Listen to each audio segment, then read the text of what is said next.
High বন্ধুরা, কেমন আছো সবাই? ভালো আছো? যা গরম বা বৃষ্টি হচ্ছে, মানুষের শরীর খারাপ হয়ে যাচ্ছে সব। যাই হোক, আজকে আবার একটা ছোট্ট রেসিপি নিয়ে চলে এসেছি, দেখতে থাকো। এখন কড়াইতে দিয়ে দেবো তেল। তেল দিয়ে দিলাম, ফোড়নে দেব,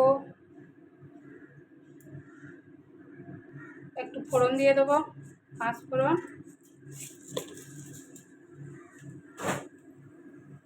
এবার দিয়ে দেবো পেঁয়াজ আর টমেটো, চিংড়িতে লবণ হলুদ দিয়ে মাখিয়ে রেখেছিলাম, সেটাও দিয়ে দেবো।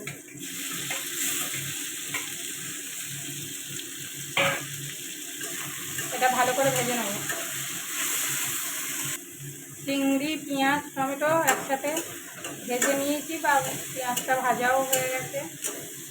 এবার দিয়ে দেবো ঝিঙে আর সরু সরু করে আলু কেটে রেখেছি, একটা দিয়েছি আলু, এটা দিয়ে দেবো। দিয়ে এটা ভালো করে কষাতে থাকবে।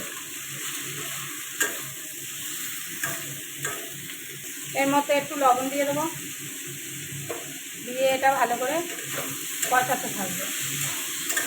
এর মধ্যে দিয়ে দেবো একটু আদা বাটা, দিয়ে এটা ভালো করে কষিয়ে নেব। দিয়ে দেবো হলুদ,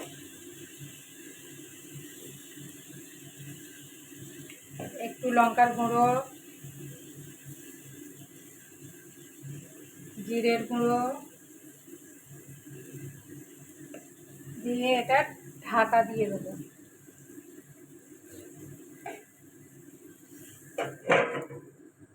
ঢাকাটা খুলে নিলাম, একটু নেড়ে দেবো।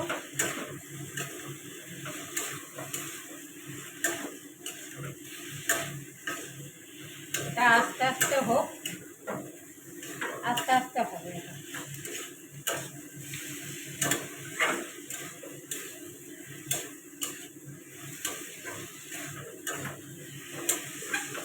এটা কষানো হয়ে গেছে, সামান্য একটু জল দিয়ে দেবো, সামান্য জল দিয়ে দেবো।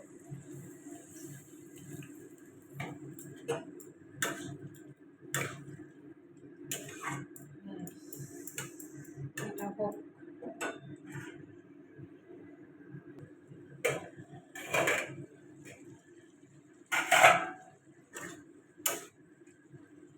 আলু সেদ্ধ হয়ে গেছে কি দেখবো। আলু সেদ্ধ হয়ে গেছে।